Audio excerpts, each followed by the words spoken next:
Avant l'info, avec... comment il s'appelle déjà? Ah oui, avec Arnaud sur Radio Shalom.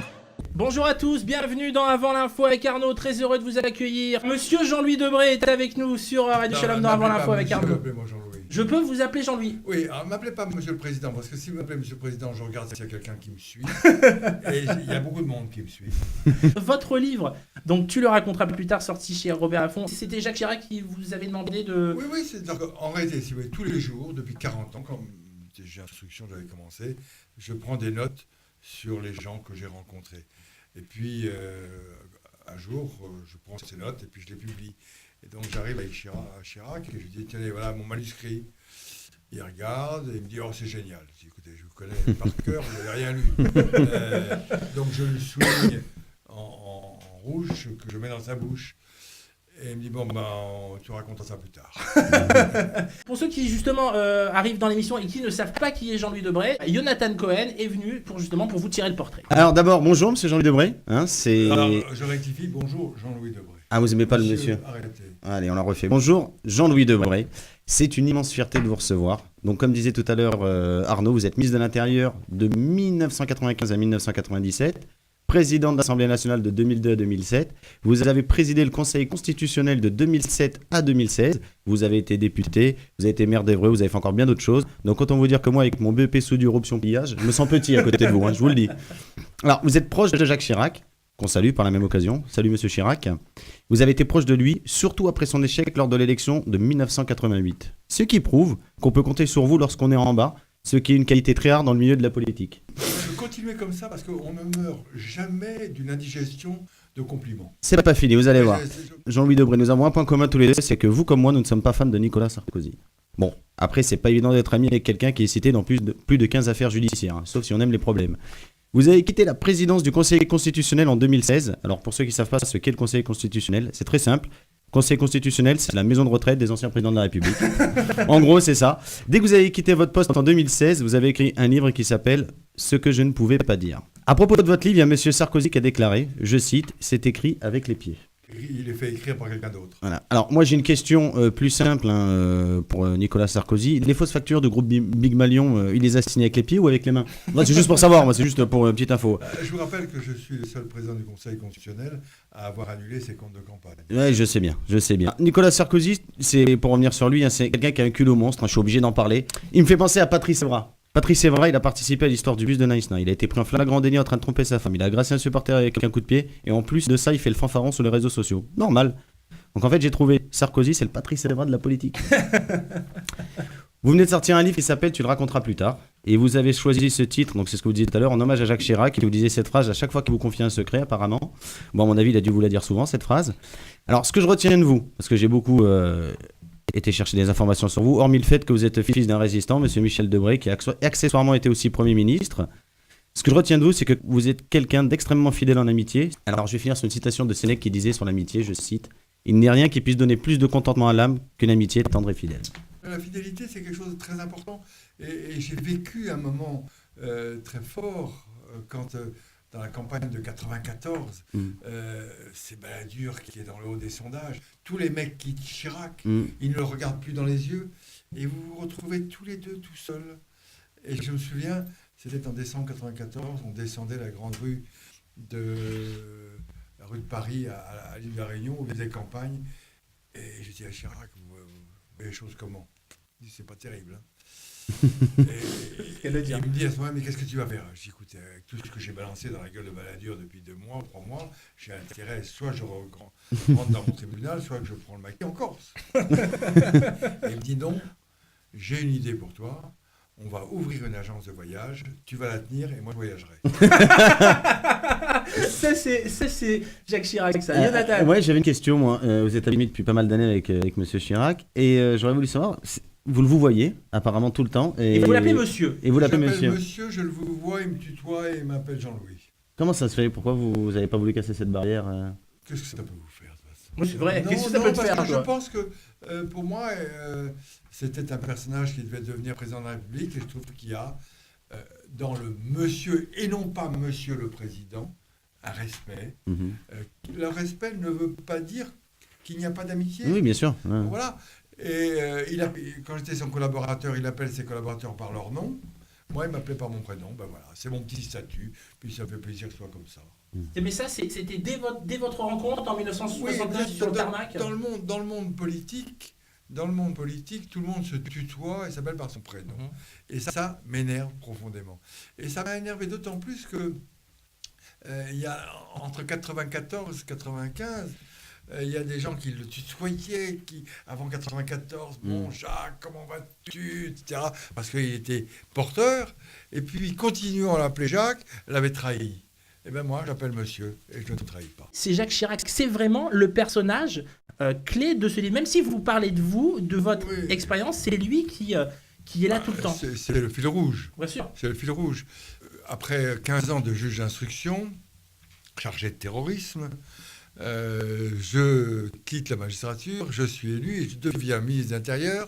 Et 15 jours après, ce sont les attentats. Nomination surprise d'ailleurs, enfin plus ou moins. Vous dites que vous le saviez, mais il fallait faire l'homme surpris avec Juppé. Oui. C'est-à-dire que Chirac m'avait dit depuis longtemps, tu seras ministre de l'Intérieur, tu fermes ta gueule, et tu verras, c'est très amusant de voir tous les autres qui se poussent. Bon. Mais ce que je veux dire, c'est que voilà, j'arrive au ministère de l'Intérieur et je retombe dans un engrenage terroriste. Et je découvre deux choses. D'abord, que quand vous êtes juge d'instruction ou ministre de l'Intérieur à la tête de la police, vous faites des investigations pour ramasser des preuves, pour pouvoir condamner, alors que l'opinion publique, pressée par la presse, veut des résultats tout de suite. C'est ça. Je me souviens d'un type qui un jour me dit « Mais comment est-ce que vous n'avez pas encore arrêté celui qui a posé la bombe dans le métro ?» Et je dis « Monsieur, est-ce que vous pensez qu'il m'a laissé une carte de visite en disant pour tout renseignement, appelez-moi à tel numéro ?» Deuxièmement, je me suis pour la première fois confronté avec la presse. Nous sommes sur les attentats de 95. On a identifié, pour beaucoup d'investigations, l'auteur, celui qui a posé les bombes, que l'on poursuit, que l'on observe, car il est important pour nous de remonter au cerveau. Et ce qu'il faut comprendre, et l'opinion publique a mal à comprendre, c'est que les services de police et de la justice, quand ils savent, ils doivent constituer des éléments de preuve, car on vit dans un état de droit, on n'arrête plus sur une rumeur. Vous pensez vraiment que pour combattre le mal, il faut rester, entre guillemets, correct ? Le terrorisme, c'est quoi ? C'est qui ? C'est à quel moment ? C'est-à-dire que si on part dans ce mécanisme-là d'interpellation sans loi, on va interpeller n'importe qui. Non. Mais une fois qu'on a arrêté le terroriste, comme on reste dans le cadre de la loi, on ne peut pas dépasser certaines limites pour le faire parler. Non, mais attends, le problème n'est pas de faire parler. Il y a contre lui des indices concordants, des preuves. La démocratie lui donne la possibilité de contredire. Il ne veut pas. C'est son problème. Mais nous avons respecté une procédure. Et après, la justice, en fonction des éléments de preuve, prendra une décision. La démocratie, la République, c'est son honneur de respecter les règles. En tant que ministre de l'Intérieur, vous étiez aussi ministre des cultes. Est-ce que vous pensiez que la communauté juive est arrivée à un point de non-retour et qu'elle va inéluctablement devoir partir de France parce que elle se sent non protégée ? Non. Mon arrière-grand-père, qui était rabbin, à 18 ans, a choisi de rester, de partir de Strasbourg, de petit village de familial, pour aller à Paris, pour ne pas être allemand ou prussien, pour une raison très simple, c'est que la République et la France avaient donné un statut à son père et à son grand-père. Et donc, moi, dans mes veines, coule le sang, un sang juif de la République française. Mais c'est donc, mon cas aussi, on a peur quand même au quotidien. Et moi, j'ai pas peur. J'ai pas peur. Quand je suis à Israël, j'ai probablement plus peur en Israël qu'en France. Ah bon ? Oui. C'est un pays en guerre. Hein. Oui, mais justement, non, faisons pas. pas. Moi, je suis français.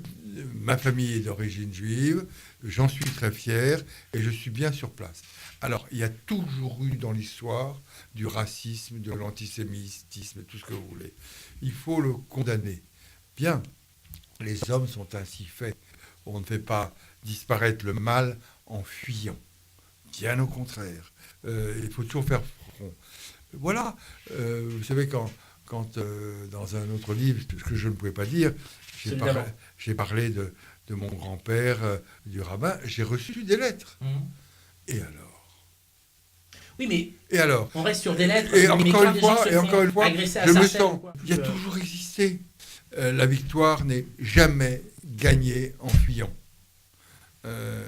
Et je peux le dire, d'autant plus j'ai une famille qui a été très marquée par l'antisémitisme, très. Donc moi, soyons fiers de ce que nous sommes. Je ne le cache pas, je le redis partout. Oui, j'ai un arrière-grand-père qui était grand rabbin de Neuilly, très heureux, très fier. La France, c'est justement cette terre où on accepte des catholiques, des protestants, des juifs, des gens qui n'ont pas de religion. C'est ça la France. Et moi, je n'aime pas, je veux dire, les États religieux. Je n'aime pas les États religieux, quels qu'ils soient. Car pour moi, on force les individus, les citoyens, à appartenir à une religion. Or, l'appartenance à une religion est quelque chose de personnel. Et donc, moi, on ne me l'impose pas. Mon grand-père, qui était très juif, était opposé à tout sionisme. C'est absurde. Pourquoi c'est absurde? Parce qu'on n'assimile pas une religion à un territoire, même s'il y a des lieux symboliques. Deuxièmement, forcément, quand vous êtes pas juif, dans un pays où il n'y a que la religion juive, on a le petit parti religieux qui domine tout. Vous voyez bien qu'en Israël, c'est pas le cas et que justement toutes les religions sont.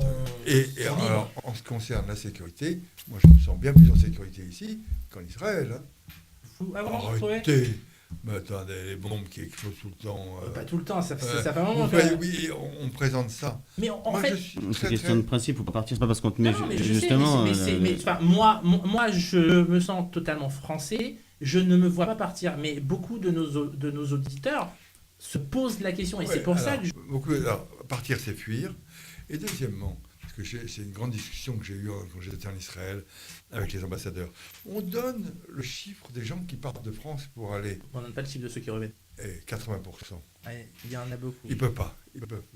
J'ai encore la fille d'une de mes amies là, qui avait 5 ans qu'elle est en Israël. Elle revient. Elle revient, bien sûr. Elle n'en peut plus. Il y en a beaucoup. Elle n'en peut plus. Elle est juive. Mais elle dit j'en ai ras-le-bol. Et ils ont fait de cette petite fille juive quelqu'un qui est devenu anti-religion. Ah mais ça, j'en ai aucun doute. C'est très compliqué de vivre là-bas. On vit plus facilement son judaïsme en France que là-bas. Je suis d'accord avec vous. Il y a toujours eu en France une vague d'antisémitisme. mais voilà. Ça va, il n'y a pas 1000 agressions par an non plus, quoi. Non. C'est ça que je veux dire. Non, il n'y a pas 1000, il n'a pas... Je ne sais pas combien il y en a, mais bon. Pas énorme. En 97, quand on voit vos relations avec Seguin, avec Juppé, avec Sarkozy, avec Villepin, qui se mettent tous contre Chirac, on a vraiment l'impression que, déjà, c'est que de l'ego, la politique, et deux, que c'est un éternel recommencement, parce qu'aujourd'hui encore, on revient à la même chose. La vie, c'est ça. Le domaine politique, c'est pire parce que c'est devant les caméras, c'est devant la radio, la télévision, devant vous, et que vous adorez opposer les uns et les autres. On adore, et puis la politique, qu'est-ce que c'est? Non, du pipe. C'est la lutte pour le pouvoir. Plus vous montez dans la hiérarchie du pouvoir, moins il y a de postes. Et votre adversaire, c'est votre ami politique. Je me souviens toujours, il y a un jeune député un jour qui vient me voir et me dit « Comment est-ce que je peux faire pour passer à la radio? On me voit à la télévision. » C'est très simple, il n'y a pas 36 recettes. Tu ne dis surtout pas du bien de tes amis. Tout le monde s'en fout.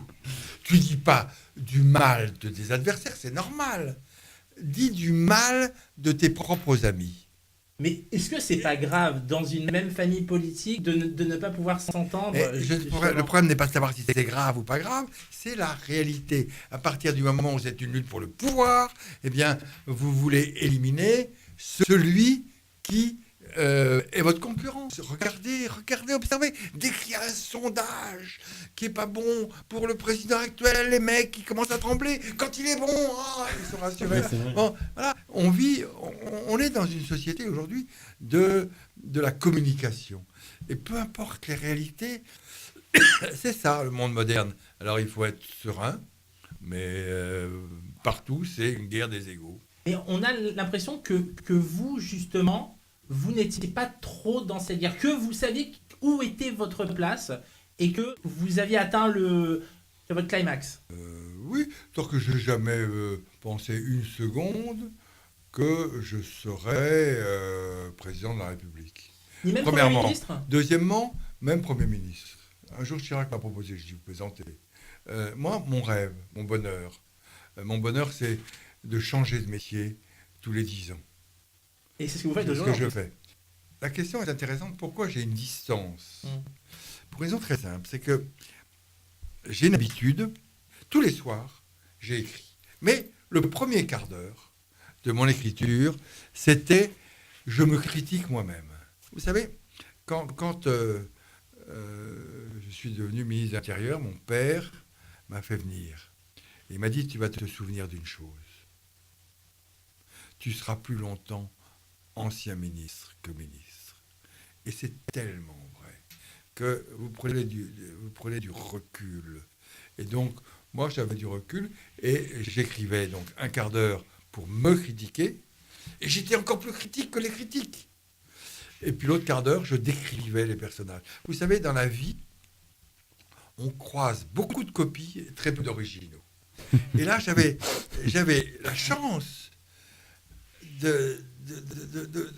d'être près de personnages dont on peut contester la politique, dont on peut contester les idées, mais qui étaient des personnages, des acteurs politiques, des acteurs de politique de premier plan.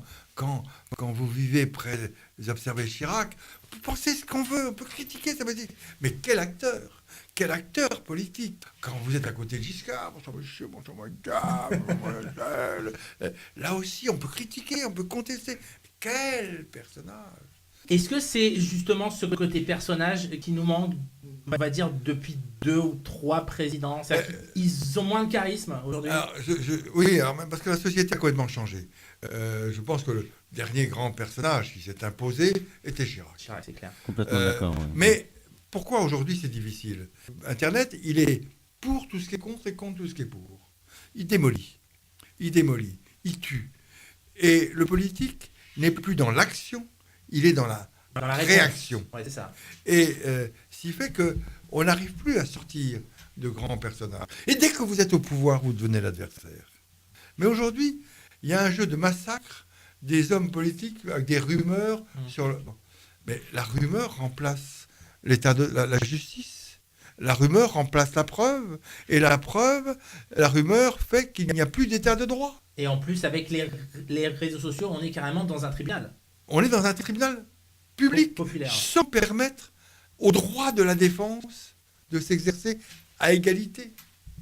Ça est absurde. Sarkozy, on sait qu'il y a eu énormément de conflits entre Jacques Chirac et lui. Il l'a quand même nommé ministre de l'Intérieur. Je pense que même le nommer ministre de l'Intérieur était une erreur fondamentale. Et ce que je lui reproche fondamentalement, c'est que alors qu'il était ministre de l'Intérieur, il a critiqué le président de la République, obligeant le président de la République, Chirac à l'époque, à dire « je décide », il exécute. Quand vous êtes dans l'État, au cœur de l'État, quand vous êtes ministre de l'Intérieur, Chevènement avait raison. Si vous n'êtes pas d'accord, vous quittez le gouvernement ou vous fermez votre gueule. Et pourtant, 2 fois de suite, Sarkozy et aujourd'hui Macron, c'est en critiquant le pouvoir en place, en étant à l'intérieur que Macron, c'est pas la même chose. Il a quitté. Je porte pas de jugement. Il a été ministre, il a donné sa démission, il n'est plus le gouvernement de la France, et n'étant plus le gouvernement de la France, il avait parfaitement le droit d'exprimer une volonté politique. Le livre de Jean-Louis Debré, tu le raconteras plus tard, donc encore une fois, pour moi c'est un livre d'histoire. En passant par vous racontez votre histoire, mais aussi l'histoire de la République, l'histoire de Jacques Chirac. Pour vous, c'est quoi l'héritage de Jacques Chirac? Je pense qu'il y a plusieurs choses. D'abord, je suis très profondément reconnaissant à Chirac de son discours du Veldiv. C'est pour moi un acte d'homme de gouvernement, d'homme d'État. Je pense qu'il y a quelque chose de très profond aussi, on n'a pas assez médité, c'est cette volonté de dialogue des civilisations. Il a probablement, à la suite de son discours de Johannesburg, mis l'accent sur la maison brûle et nous regardons ailleurs. Que l'écologie, l'environnement, ce n'est pas un truc de droite ou de gauche, c'est vital pour le monde d'aujourd'hui. Je pense qu'il a donné le sentiment aux Français qu'il les aimait. Or, les hommes politiques, vous savez, je regarde les hommes politiques, quand ils serrent les mains, ils regardent déjà les mains suivantes, et comme s'ils avaient un compteur pour dire « Ah !» Il y a chez Chirac une espèce d'empathie, d'attention aux autres, qui est une vraie, pour moi, caractéristique de l'homme d'État, celui qui aime les autres. En tout cas, il nous manque. Hein. Ouais, exactement. Ça fait bizarre de plus le voir comme avant. Merci. Ah ouais, il manque un peu moins déjà. Merci beaucoup. C'était très simple. Je savais pas qu'on recevait Laurent Gérard aujourd'hui. On va aller prendre un petit coup maintenant. J'espère bien. Une petite bière. On va se poser un petit peu. C'est la fin de cette émission. Merci d'avoir suivi. Rendez-vous demain pour de l'aventure, si Dieu veut et si le patron est d'accord. En attendant, Jean-Louis Debray, tu raconteras plus tard. Aux éditions Robert Laffont, à lire réellement, c'est passionnant, c'est un livre d'histoire. J'attends le prochain. Ouais. C'est une famille juive de France, d'Alsace, qui va choisir la République et qui va, dans la République, trouver son chemin tout en respectant ce qu'elle est, c'est-à-dire ses origines juives. Radio-télé, c'est fini aussi ou vous continuez un petit peu Écoutez, si vous voulez m'engager, vous pouvez quand vous voulez. Eh ben écoutez, on va passer à la comptable puis on va voir ce qu'on peut faire. 17h30, 18h, avant l'info avec Arnaud sur Radio Shalom.